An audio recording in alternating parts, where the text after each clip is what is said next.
Vamos a continuar estudiando la palabra del Señor, esa palabra que Él nos ha dejado para que conozcamos su voluntad, para que por un lado nos previene, nos advierte de no cometer los mismos pecados. La gente habla de los mismos errores, pero la Biblia habla de pecados. Dice que estas cosas fueron escritas para nosotros, a quienes nos han alcanzado los últimos tiempos, para que no endurezcamos nuestro corazón como lo hizo el pueblo de Israel. Pero por otro lado también Él nos ha dejado su palabra para alentarnos, para decirnos que Él está con nosotros siempre, que no nos va a dejar, que no nos va a desamparar y que Él va a guardarnos hasta el fin. Entonces, esta palabra es la que sostiene nuestra vida, es la que es como un faro que nos guía a puerto seguro, es como una antorcha que alumbra en lugar oscuro, como la misma palabra lo dice. Y vamos a leer en el capítulo 14 de Números, del versículo, había dicho 13, ¿verdad?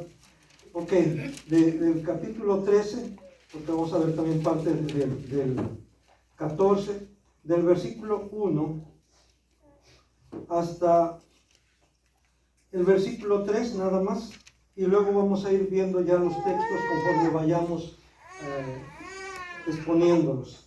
Números 13, del 1 al 3, y vamos a leer juntos estos 3 versículos. Dice así la palabra del Señor.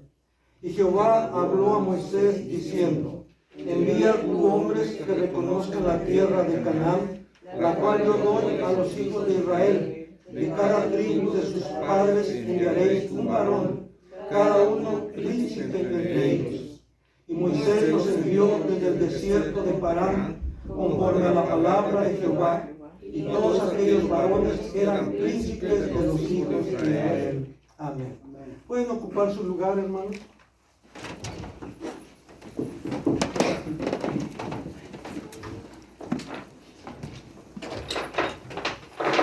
Hoy nuestro tema que vamos a exponer es la falta de confianza en Dios y sus terribles consecuencias. La falta de confianza en Dios y sus terribles consecuencias. Y en base a Números capítulo 13 y capítulo 14, vamos a ver cómo la falta de confianza en Dios no es otra cosa que el pecado de incredulidad, lo cual conlleva a muchos otros pecados como la depresión, la murmuración, la rebelión. Alguien ha dicho que el mayor pecado del hombre es el no creer en Jesucristo, ya que esto determina su vida o su muerte eterna. Y el Señor Jesús mismo, ahí en Juan capítulo 3, versículo 18, Él dice: el que en Él cree, hablando del Hijo del Hombre, hablando de Jesucristo, hablando de Él mismo, dice: el que en Él cree no es condenado, pero el que no cree ya ha sido condenado. ¿Por qué? Porque no ha creído en el nombre del unigénito Hijo de Dios. Algunas versiones incluso traducen el que rehúsa creer, porque el no creer no es solamente cuestión de apatía, sino el no creer es una actitud de abierta rebeldía, que aunque se le presenta la evidencia, aunque se le presenta los argumentos, aún así no los acepta. Entonces no es por falta de información, no es por falta de argumentos, no es por falta de evidencia, sino que se han propuesto en su corazón no creer. Y por eso, hermanos, el mayor pecado, el peor pecado es la incredulidad, el no creer en el unigénito Hijo de Dios. Y vamos a ver en base a estos pasajes de Números 13 y 14, cómo la falta de confianza en Dios produce desaliento, primeramente en el incrédulo y luego en quienes le rodean. Ahora voy a leer del versículo 25 de Números 13, del versículo 25 hasta parte del capítulo 14.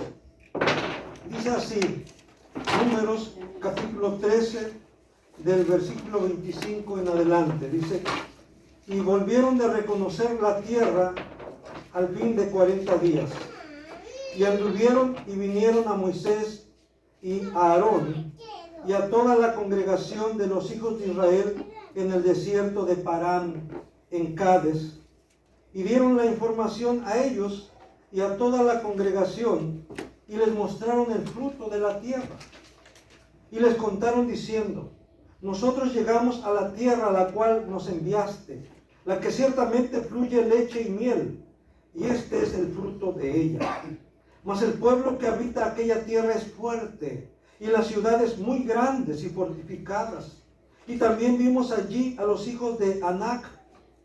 Amalek habita en Negev, y el Eteo, el Jebuseo y el Amorreo habitan en el monte, y el Cananeo habita junto al mar y a la ribera del Jordán. Entonces Caleb hizo callar al pueblo delante de Moisés y dijo, subamos luego y tomemos posesión de ella, porque más podremos nosotros que ellos. Mas los varones que subieron con él dijeron, no podremos subir contra aquel pueblo, porque es más fuerte que nosotros. Y hablaron mal entre los hijos de Israel de la tierra que habían reconocido, diciendo, la tierra por donde pasamos para reconocerla es tierra que traga a sus moradores. Y todo el pueblo que vimos en medio de ella son hombres de grande estatura. También vimos allí gigantes, hijos de Anac, raza de los gigantes. Y éramos nosotros, a nuestro parecer, como langostas, y así les parecíamos a ellos. Entonces toda la congregación gritó y dio voces, y el pueblo lloró aquella noche. Y se quejaron contra Moisés y contra Aarón todos los hijos de Israel. Y les dijo toda la multitud, ojalá muriéramos en la tierra de Egipto, o en este desierto, ojalá muriéramos. ¿Y por qué nos trae Jehová a esta tierra para caer a espada? Y que nuestras mujeres y nuestros niños sean por presa. ¿No nos sería mejor volvernos a Egipto? Ahí vemos, hermanos, cómo esos hombres, aparte de Josué y Caleb, fueron 12. 10 de aquellos varones, y no eran cualquier clase de hombre, cualquier tipo de varón, no, eran, dice ahí, príncipes. Por eso les pedí que leyéramos juntos al inicio del capítulo 13 de Números. Dice que eran príncipes entre ellos, cada uno príncipe entre ellos, y lo repite ahí en el versículo 3, y todos aquellos varones eran príncipes de los hijos de Israel. O sea, eran hombres de renombre, hombres que eran reconocidos por su valentía, reconocidos por su integridad, por su dignidad. Y con todo y eso, hermanos, llegó el momento en que ellos no tuvieron el valor ni las palabras adecuadas para alentar al pueblo para tomar posesión de la tierra que Dios les había asignado. Entonces, esto demuestra, hermanos, que para creer en Dios no depende tanto de la educación, de la formación, vamos a decirlo así, de la posición social, sino depende de la disposición que se tenga para acatar la voluntad de Dios, para creerle a Dios, no solamente para creer en Dios. Yo sé que esto ya se ha enfatizado mucho, que no es solamente cuestión de creer en Dios, porque hasta los demonios creen y tiemblan, sino es cuestión de creerle a Dios y de obedecer a Dios. Y sobre todo, hermanos, es cuestión de que Dios produzca en el hombre o en la mujer así el querer como el hacer por su buena voluntad, por la buena voluntad de Dios, no por la buena voluntad del hombre, sino por la buena voluntad de Dios. Y aquí vemos cómo dice que a pesar de que trajeron, si leemos ahí en los versículos anteriores, dice que el terreno era tan fértil, de tal manera que los frutos eran grandes, muy grandes, más allá de lo normal. Y como muestra trajeron un racimo de uvas. Ustedes conocen esta historia, a lo mejor desde los que crecimos dentro de la iglesia cristiana, a lo mejor desde que éramos niños, conocemos esta historia, como tuvieron que cargar este racimo de uvas entre dos personas, porque era tan grande que una sola no lo aguantaba, y tuvieron que cargarlo entre dos, como evidencia de que aquella tierra era una tierra muy fértil, tierra que hacía que fluyera, leche y miel, porque era lo que Dios le había prometido a su pueblo.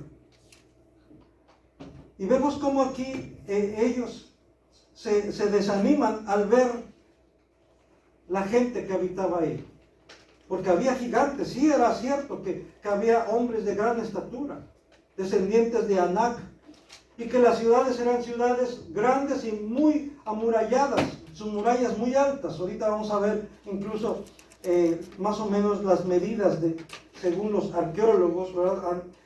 La altura que tenían esas murallas, la anchura que tenían esas murallas. Sí, eran murallas altas, de 15 a 20 metros de altura, de anchura, diríamos, bueno, no se sabe con certeza, pero de 5 a 6 metros de ancho. Es una idea lo ancho que eran esas murallas y lo alto que eran.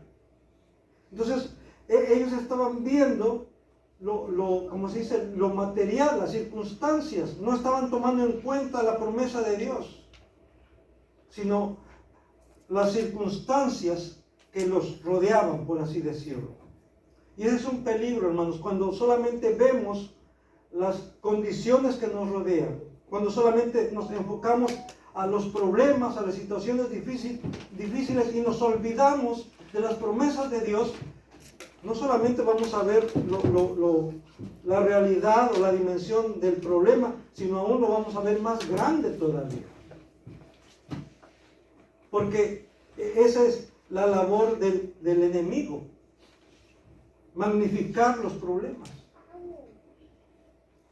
Y nosotros, hermanos, tenemos que tener presente siempre en nuestra mente y en nuestro corazón la palabra de Dios, las promesas de Dios, el pacto que Dios ha hecho con nosotros. Lo hizo con Abraham, Isaac, Jacob, David, y lo sigue haciendo con los creyentes que, como Abraham, le creemos a Dios. Por eso es importante, hermanos, insistir que la falta de confianza es un pecado terrible. No es nada más cuestión de decir no pasa nada. Y aquí vemos, hermanos, sobre todo el versículo 31 y 32 de Números 13. Dice: mas los varones que subieron con él dijeron: no podremos subir contra aquel pueblo porque es más fuerte que nosotros. Y hablaron mal entre los hijos de Israel de la tierra que habían reconocido, diciendo: la tierra por donde pasamos para reconocerla es tierra que trae a sus moradores, y todo el pueblo que vive en medio de ella son hombres de grande estatura. Sí, era cierto esto, pero también era cierto que era una tierra fértil, y ahí traían la evidencia, ahí traían la prueba. Pero, hermanos, cuando como decía hace un rato, cuando no hay disposición para creer, minimizamos lo bueno, como en este caso están minimizando lo productivo que es la tierra, están ignorando, haciendo de lado la promesa de Dios, y están magnificando lo negativo, lo malo. Y por eso, hermanos, ahí podemos, como dice el subtítulo, la falta de confianza en Dios produce desaliento. Primeramente, en el incrédulo y luego en quienes lo rodean. Así como una actitud confiada es contagiosa, una actitud de desconfianza lo es más. Por eso es muy importante considerar qué estamos transmitiendo con nuestras expresiones, con nuestras acciones, con nuestras actitudes. ¿Por qué? Porque es contagioso. Así como el ánimo es contagioso, el desánimo lo es más. Así como la confianza se puede contagiar, la desconfianza más fácilmente. Por eso, como creyentes, y ahí lo dice, creyentes, tenemos que dar evidencia de que creemos. Porque entonces ya no somos creyentes, sino creemos. Aquí no hay un punto medio entre medio creo y no creo. No, o eres creyente o eres incrédulo. O crees o no crees. Y esto que lo digo es en términos que Jesús lo dijo: el que no es conmigo, contra mí es. El que no junta, ¿sí?, desparrama. O sea, no podemos quedarnos en un punto neutral. Delante de Dios no hay un punto neutral. Delante de Dios no hay un punto ciego. Usted sabe que cuando uno va conduciendo hay un punto ciego. O sea, no podemos ver ese punto. No podemos ver el vehículo que viene a nuestro lado. ¿Por qué? Porque está en el punto ciego que se dice. Bueno, hermanos, delante de Dios no hay punto ciego. Dios todo lo ve. Dios todo lo conoce. Entonces, no te puedes tú poner en un punto ciego, en un lugar y decir: aquí Dios no me ve. No hay lugar donde puedas esconderte. Porque Dios todo lo ve. Porque Dios todo lo conoce. Porque Dios todo lo sabe. La falta de confianza en Dios distorsiona la realidad. Especialmente ahí en los versículos 26 y 27 de Números 13. Dice Números 13, 26 y 27. Y anduvieron y vinieron a Moisés y a Aarón y a toda la congregación de los hijos de Israel en el desierto de Parán, en Cades, y dieron la información a ellos y a toda la congregación, y les mostraron el fruto de la tierra. Y les contaron diciendo: nosotros llegamos a la tierra a la cual nos enviaste, la que ciertamente, fíjense, ellos mismos están diciendo, dice, la que ciertamente fluye leche y miel, y este es el fruto de ella. Le están mostrando ese racimote de uvas que tuvieron que cargar entre dos. Entonces, ahí vemos cómo están hablando bien de la tierra. Están diciendo la verdad acerca de la tierra. Ellos mismos traen la evidencia. Pero vean lo que dicen en el versículo 32 y 33. Y hablaron mal entre los hijos de Israel de la tierra que habían reconocido, diciendo: la tierra por donde pasamos para reconocerla es tierra que traga a sus moradores. Y todo el pueblo que vimos en medio de ella son hombres de grande estatura. También vimos allí gigantes, hijos de Anac, raza de los gigantes. Y éramos nosotros, a nuestro parecer, ¿qué? Como langostas. Y así les parecíamos a ellos. ¿Por qué decimos que la falta de confianza, la falta de confianza en Dios distorsiona la realidad?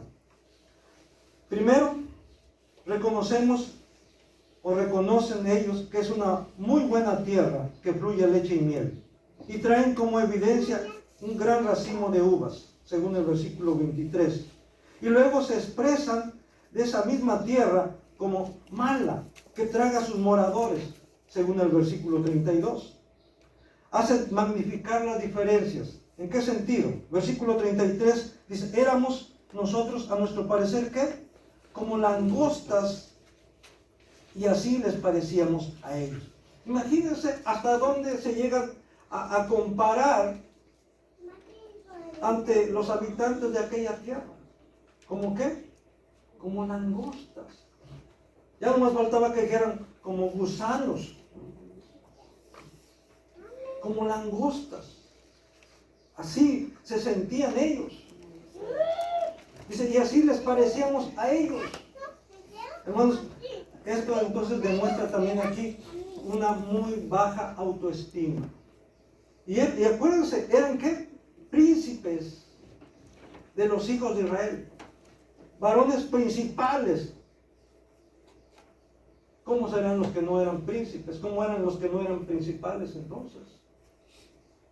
Se supone que ellos los escogieron, como dije antes, por su valentía, o por su testimonio, o por su posición que ellos tenían creíble, porque ellos eran representantes de sus tribus. Y como representantes de sus tribus, ellos iban a venir y también dirigirse a sus tribus. Y lo que ellos dijeran era de peso. Por eso, sí tuvo peso lo que ellos dijeron, pero en el sentido negativo, no positivo. ¿Por qué? Porque ellos eran negativos. ¿Por qué? Porque no confiaron en la promesa de Dios, porque no estaban confiando en Dios. Hacen magnificar las diferencias. Ahora, sí había gigantes en aquel lugar, pero no todos eran gigantes, solamente los descendientes de Anac. Y otra vez, según los estudiosos, los investigadores de lo que contiene la Biblia, dice que los gigantes a que hace referencia la Biblia medían entre 3.3, o sea, 3.30 metros, 3.3 metros y 3.5. Entonces, dése una idea más o menos. Era lo que medía más o menos Goliat, aquel gigante que mató David. 3.3, 3.5, 3 metros y medio. Sí, estaban altos. Y aparte, hombres de guerra. Por eso, cuando David iba a enfrentar, le decía a Saúl, lo trató, le puso la armadura, no, David no podía. Y decía, no, pero es que él es hombre de guerra, diestro en la guerra, y tú, ¿verdad? O sea, menospreciando a David. Sus mismos hermanos, como veíamos en una ocasión, lo menospreciaron. Lo veían como el chamaco, ¿verdad? O como diríamos, el escuincle. Pero Dios, hermanos, no mira lo que mira el hombre.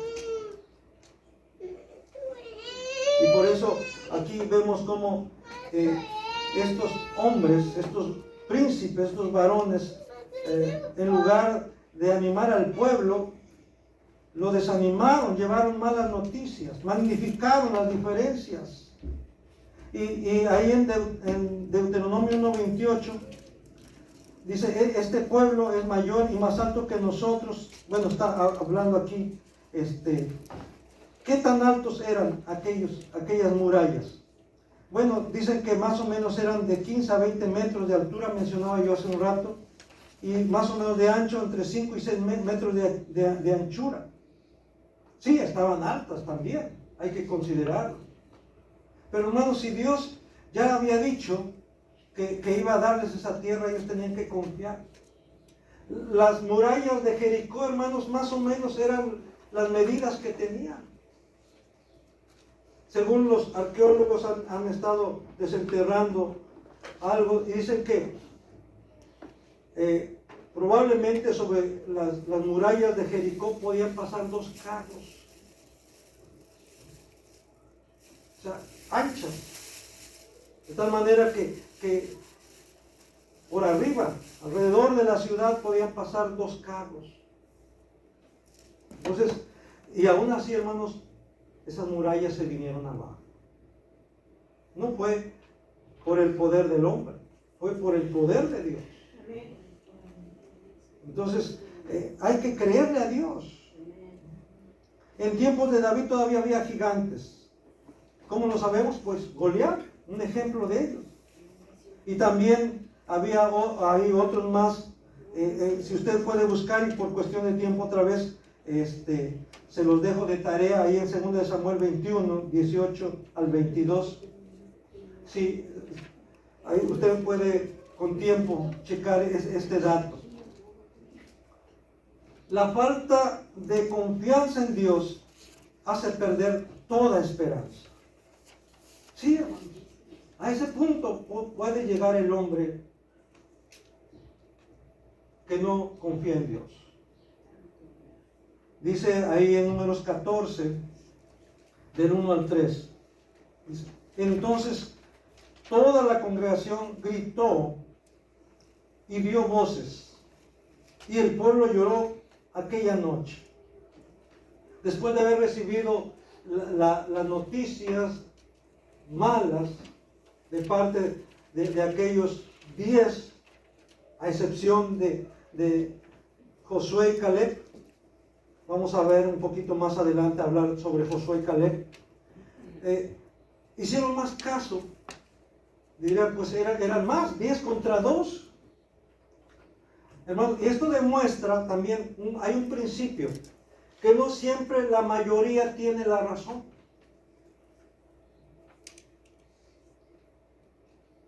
Tristemente, el ser humano se deja guiar por la mayoría. O yo lo que diga la mayoría, incluso a veces hasta en las reuniones que hay en las escuelas, o lo que diga la mayoría, ¿no? Pero no siempre la mayoría tiene la razón. Y por eso es importante, hermanos, Dios nos ha dado discernimiento. Dios nos ha dado la capacidad de razonar. Y a veces tenemos que hacer uso del razonamiento. Y a veces tenemos que hacer uso del discernimiento. Y aquí vemos eso precisamente, que no siempre la mayoría tiene la razón. Como en este caso. Entonces, el pueblo hizo más caso a la mayoría. De tal manera, dice que toda la congregación gritó y dio voces, y el pueblo lloró aquella noche, y se quejaron contra Moisés y contra Aarón todos los hijos de Israel. Y les dijo toda la multitud, otra vez insiste, toda la congregación, todo el pueblo, toda la congregación, toda la multitud, le dijeron a Moisés y a Aarón, ojalá muriéramos en la tierra de Egipto, o en este desierto que dice, ojalá muriéramos. ¿Y por qué nos trae Jehová a esta tierra para caer a espada y que nuestras mujeres y nuestros niños sean por presa? ¿No nos sería mejor volvernos a Egipto? Imagínense, hermanos, todo lo que habían visto. Por eso también ahí en su boletín al final viene un artículo tomado de una página que se titula La Onda de David. Y ahí en ese artículo pequeño, en esa reflexión pequeña, empieza diciendo, 2 millones de personas vieron los milagros de Dios de cerca. Y con todo eso, sus huesos quedaron en el desierto. Toda esa generación de 20 años para arriba, que salió de Egipto en aquella noche, en aquella primera Pascua, en aquella ocasión cuando Dios abrió el Mar Rojo, quedaron ahí. Ninguno de ellos, a excepción de Josué y Caleb, ni siquiera Moisés ni Aarón, solamente de esa generación de 20 años hacia arriba, solamente Josué y Caleb fueron los únicos que entraron a la tierra prometida. Todos los demás quedaron sus huesos en el desierto. ¿Por qué? Porque Dios era muy malo. Porque Dios nomás sacó al pueblo de Israel para hacerlo morir en el desierto, como el mismo pueblo de Israel se quejaba. No, hermanos. Quedaron sus huesos en el desierto a causa de su incredulidad, a causa de su rebeldía.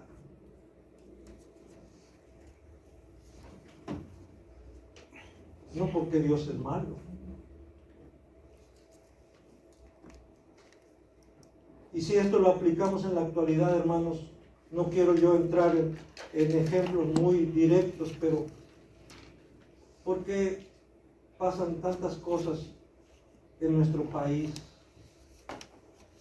¿Por qué tantas desapariciones? Hay quienes le echan la culpa al gobierno. Hay quienes le echan... sí, no podemos cerrar nuestros ojos ante esta realidad. Hoy en la mañana hablábamos acerca del decreto de Dios. Y no hay nada, hermanos, no hay nada que suceda que esté fuera del control de Dios. Aún el mal está bajo el control de Dios. Pero yo estoy convencido, hermanos, que países como nuestro país están sumidos en tantas situaciones difíciles que a causa de su incredulidad. A causa de la incredulidad. Y cuando hablo de incredulidad, estoy hablando no es que no crean. Sí creen. Tienen sus creencias. Pero no están creyendo en quien deben creer. No están creyendo en Dios, en el Dios vivo, en el Dios verdadero.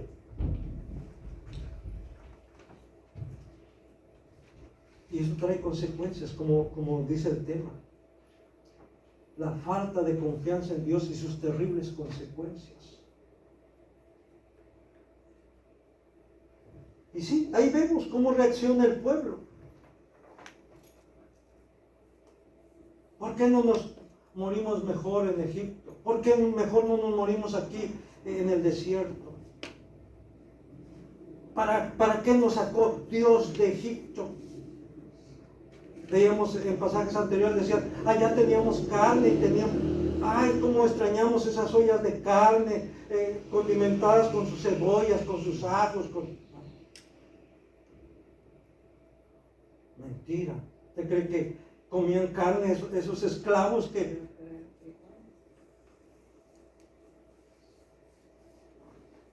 Pero así es, hermanos. Cuando se busca un culpable, un responsable, y no se quiere admitir su responsabilidad. En este caso vemos cómo van contra Moisés y contra Aarón a quejarse. Pero al hacerlo contra Moisés y Aarón, hermanos, están haciéndolo en contra de Dios. Porque quien los había traído hasta ese punto no era Moisés y Aarón. ¿Quién era? Era Dios. Era Dios. Y por eso, hermanos, toda queja que iba en contra de Moisés, Dios respondía por Moisés. También ya vimos esto, cuando sus mismos hermanos, cuando Aarón y María murmuraron en contra de Moisés, Moisés no se defendió. Moisés no argumentó a su favor, ni siquiera pronunció palabra alguna. Fue Dios quien trató con Aarón y con María. Y como se diría en términos coloquiales, Dios los puso en su lugar. No fue Moisés, fue Dios mismo. Y decíamos que cuando alguien atenta contra ti, alguien está hablando mal en contra de ti, falso testimonio, todo eso, deja, Dios va a tratar. Y Dios va a poner en su lugar a esas personas. Tú no tienes que decir nada, ni siquiera tienes que defenderte. Es Dios quien se va a encargar. Así lo ha demostrado a través de la historia, con sus hijos y con sus hijas.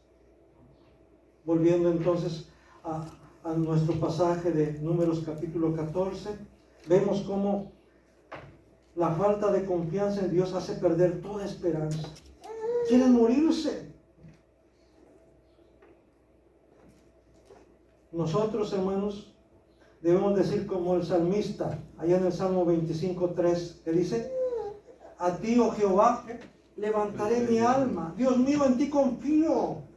No sea yo avergonzado, no se alegren de mí mis enemigos. Ciertamente, ninguno de cuantos esperan en ti será confundido. O como dice ahí la portada de su boletín, Salmo 56, 3 y 4, dice, cuando siento miedo, ¿qué? Pongo en ti. Hermano, el creyente no es una persona que nunca siente miedo. Y debemos admitirlo. Sí. A veces también sentimos miedo. A veces también tenemos desconfianza. Sí. David también tuvo miedo porque él escribió este salmo. Pero David, cuando sentía miedo, ¿qué hacía? Confiaba en Dios. Cuando tú sientas miedo, cuando tengas incertidumbre, ¿qué tienes que hacer, hermano? ¿Qué tienes que hacer, hermana? Confía en Dios. Pon en Dios tu confianza. Confía en Dios y alaba su palabra, alaba su nombre. Confía en Dios. ¿Y entonces qué va a pasar? Si confías en Dios, si oras a Dios, si alabas a Dios, ese miedo se va a ir. Y Dios va a llenar tu mente y tu corazón de valor, de confianza. De tal manera que podrás decir como el salmista, ¿qué puede hacerme un simple mortal? El Señor decía, no teman al que puede matar el cuerpo, pero no puede tocar su alma. Teman más bien a aquel que puede destruir el alma y el cuerpo. ¿En dónde? En el infierno. ¿Y saben quién es el único que puede hacerlo? Es Dios, es Cristo. El hombre mortal lo único que puede hacer es matarte, tu cuerpo, pero tu alma, tu espíritu es intocable para el hombre. Pablo decía, yo quisiera ya estar ausente del cuerpo y presente al Señor. Porque él sabía. Él dice, también ya hablamos de esto, ¿verdad? Hace 8 días, ¿por qué me he enfrentado a fieras? ¿Por qué cada día muero? Decía, si los muertos no resucitaran. Pablo está argumentando ahí para demostrar que los muertos sí resucitan. Mas ahora Cristo ha resucitado de los muertos, dice. Primicias de los que durmieron es hecho. Él fue el primero y luego nosotros, dice Pablo. Hablando de los creyentes. Entonces, ¿qué puede hacerme un simple mortal? No teman al que solamente puede matar el cuerpo. Temamos más bien a aquel que puede destruir el alma y el cuerpo en el infierno. Y eso solamente puede hacerlo Dios, solamente puede hacerlo Cristo, porque el Padre le ha dado esa autoridad.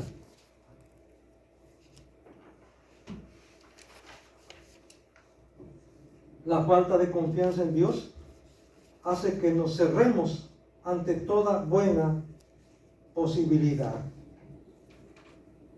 ¿En qué sentido? Vamos a leer Números 14, del 4 al 10, dice así. Y decían el uno al otro, designemos un capitán y volvamos a Egipto. Entonces Moisés y Aarón se postraron sobre sus rostros delante de toda la multitud de la congregación de los hijos de Israel. Y Josué, hijo de Nun, y Caleb, hijo de Jefone, que eran de los que habían reconocido la tierra, rompieron sus vestidos y hablaron a toda la congregación de los hijos de Israel diciendo, la tierra por donde pasamos para reconocerla es tierra en gran manera buena. Si Jehová se agradare de nosotros, Él nos llevará a esta tierra y nos las entregará, tierra que fluye leche y miel. Por tanto, no seáis rebeldes contra Jehová, ni temáis al pueblo de esta tierra, porque nosotros los comeremos como pan. Su amparo se ha apartado de ellos, y con nosotros está Jehová. No los temáis. Entonces la multitud habló de apedrearlos, pero la gloria de Jehová se mostró en el tabernáculo de reunión a todos los hijos de Israel. Fíjense, hermanos, cómo a pesar de que Josué y Caleb les hablaron, Moisés y Aarón se postraron. Vean, ¿qué necesidad tenía que Moisés y Aarón se postraran delante, se humillaran delante de toda esa gente incrédula? Dios le había dicho a Moisés: apártate de esta gente, apártate de este pueblo rebelde, yo voy a hacer de ti una gran nación. ¿Y qué hizo Moisés? Señor, ¿qué van a decir las naciones? ¿Que para eso los sacaste al desierto, para matarlos? No, Señor. Y ahí tenemos a Moisés intercediendo. Decía yo cuando hablaba de esto, Moisés está anteponiendo sus propios intereses a los intereses del pueblo. Esa es una característica de un verdadero intercesor, que no está pensando en sí mismo, sino está pensando en aquellos por los cuales está intercediendo. Y aquí vemos a Moisés y a Aarón postrándose ante el pueblo, para suplicarles que no piensen así, para decirles que confíen en Dios. Y luego Josué y Caleb dice que al ver esto rasgan sus vestiduras en una acción de profundo dolor, de profunda tristeza. Hermanos, cuando un verdadero creyente ve la incredulidad de su familia, de sus amigos, de sus vecinos, de sus compañeros de trabajo, sufre, llora. Jesucristo mismo, hermanos, ahí ante la tumba de Lázaro, Jesús lloró, dice el versículo más corto de la Biblia. Pero ¿por qué Jesús lloró, hermanos? Dicen, es que, como lo dije, mira cuánto le amaba. Puede ser, hermano, que Jesús estaba llorando, pero no, la verdadera razón por la cual Jesús estaba llorando era al ver la incredulidad de la gente que estaba ahí. Aún al ver la incredulidad de Marta y de María. Porque Jesús le había dicho a Marta: ¿no te he dicho que tu hermano va a resucitar? Sí, Señor, yo sé que va a resucitar en la resurrección, como en el día del juicio. Marta, yo soy la resurrección y la vida. El que cree en mí, aunque esté muerto, vivirá. No creía. Ni Marta ni María, y mucho menos esa gente que estaba ahí. Y Jesús lloró.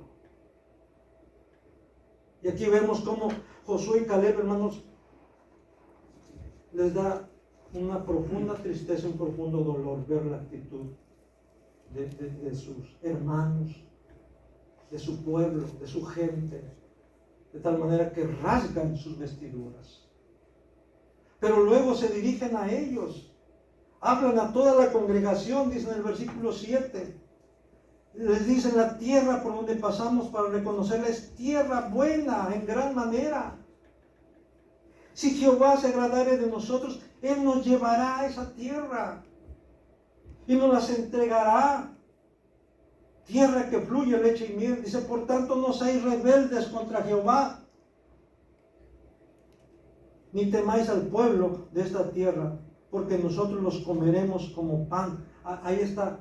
Es una palabra muy fuerte, pero también se puede traducir: nosotros vamos a vencerlos.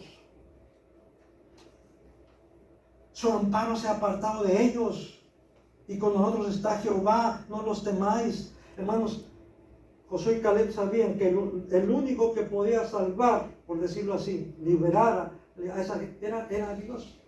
Pero Dios no estaba de parte de ellos, de aquella gente. Dios estaba de parte de su pueblo. Dios estaba de parte de Josué y de Caleb, de parte de Moisés y de Aarón. Por eso dice: su ayuda se ha apartado de ellos. Ellos están desprotegidos, no hay ayuda, porque el único que podría ayudarlos es Jehová, y Jehová está de parte nuestra. Amén.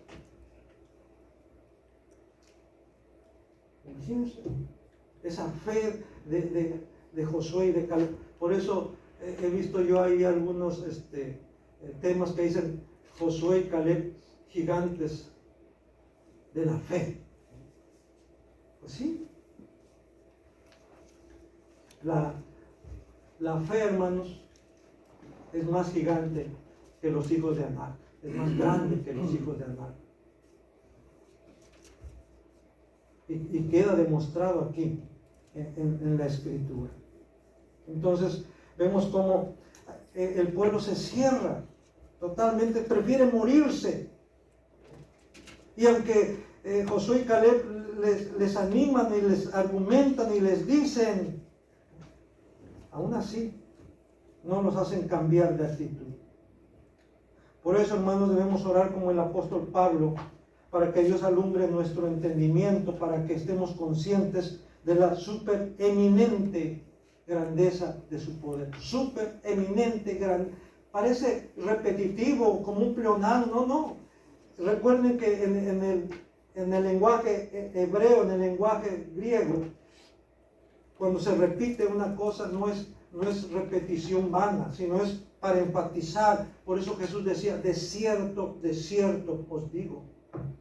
Y aquí Pablo está diciendo para que conozcan la supereminente grandeza de su poder. Si ya está hablando de su grandeza, de su poder, ya es mucho, pero está hablando de la supereminente grandeza de su poder, del poder de Dios, ahí en Efesios 1, del 16 al 19.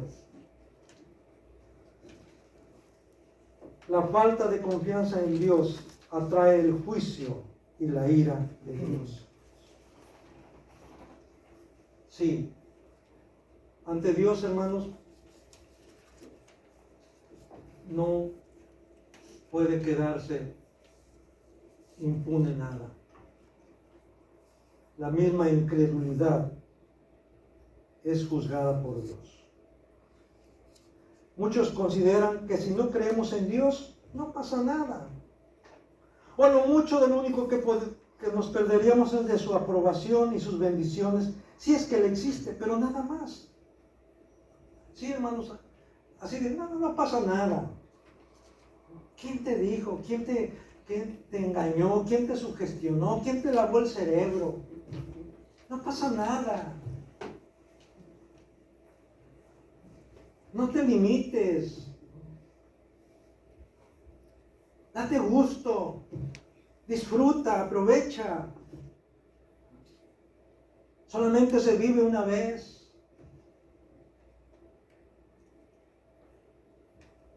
Eclesiastés dice que puedes disfrutar y gozar de la vida, pero acuérdate, que sobre todas estas cosas te va a juzgar Dios. Sí pasa. Por eso aquí vemos, hermanos, como si no le creemos, pues no vamos a obedecer. Y lo que sí vamos a provocar su ira y estaremos trayendo juicio sobre nuestra vida y aún que sobre nuestra familia. Si no le cree, así como el carcelero de Filipos le preguntaron a los apóstoles, ¿qué debemos hacer? ¿Qué debo hacer para ser salvo? ¿Y qué le dijo? Cree en el Señor Jesucristo y serás salvo tú y tu casa. Ahí, hermano, cree, la fe, tu fe. Cree y serás salvo tú y tu casa. Lo contrario, ¿no quieres creer? ¿No crees? Te vas a condenar tú y tu casa. Suena muy drástico, suena como que eso no puede ser, pero es la realidad. A menos que Dios tenga misericordia, por supuesto, de tu casa, de tus hijos, de tus hijas. Porque así es Dios tan bueno. Pero aquí vemos entonces cómo Dios trae juicio. Y también, usted le voy a encargar que lea del versículo 11 al 45 en su casa, ¿verdad? Cuando tenga oportunidad. Quiero cerrar este tema ya diciendo que así como Dios trae juicio sobre la incredulidad, sobre la falta de confianza en Él, sobre la rebeldía a Él, Por otro lado, Dios recompensa la obediencia y fidelidad de los que confían en Él. Versículo 24 de Números 14 dice: pero a mi siervo Caleb, bueno, quiero leer desde el versículo 20. Entonces Jehová dijo: yo le he perdonado conforme a tu dicho, mas tan ciertamente como vivo yo y mi gloria llena toda la tierra, todos los que vieron mi gloria, oigan bien, todos los que vieron mi gloria y mis señales que he hecho en Egipto y en el desierto, y me han tentado ya 10 veces. ¿Cuántas veces habían tentado a Dios? En la Biblia nos encontramos 1 o 2 veces registradas. Pero Dios dice que lo habían tentado ya ¿cuántas veces? 10 veces. Dios lleva la cuenta de todo, hermano. A lo mejor a usted se le olvida, a mí se me olvida. A lo mejor a los cronistas se les olvida. Pero a Dios no se le olvida. Y aquí dice que ya lo habían tentado ¿cuántas veces? 10 veces. Todos los que vieron mi gloria y mis señales que he hecho en Egipto y en el desierto, y me han tentado ya 10 veces y no han oído mi voz, no verán la tierra de la cual juré a sus padres. No, ninguno de los que me han irritado la verá. Y Dios les cumplió. Como les decía hace un rato, solamente Josué y Caleb, de los que salieron de Egipto, de mayores de 20 años hacia arriba, fueron los únicos que pudieron ver y entrar a la tierra prometida. A los demás, ninguno. Y sigue diciendo: pero a mi siervo Caleb, por cuanto hubo en él otro espíritu y decidió ir en pos de mí, ¿qué dice? Yo le meteré en la tierra donde entró, y su descendencia la tendrá en posesión. Ahora bien, bueno, versículo 30. Vosotros a la verdad no entraréis en la tierra por la cual alcé mi mano y juré que haría habitar en ella, exceptuando que a Caleb, hijo de Jefone, y a Josué, hijo de Nun. Solamente a ellos dice. Y luego 36 al 38 dice así: y los varones que Moisés envió a reconocer la tierra y que al volver habían hecho murmurar contra él a toda la congregación, desacreditando aquel país, aquellos varones que habían hablado mal de la tierra murieron de plaga delante de Jehová.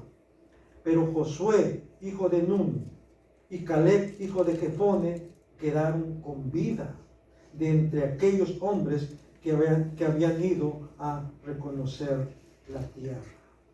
Ahí está, hermanos. Dios juzga, condena y trae juicio sobre los incrédulos, sobre los rebeldes, sobre los murmuradores, sobre los que tientan a Dios. Pero por otro lado, trae recompensa y bendición sobre aquellos que confían en Él y le obedecen. Amén. Amén.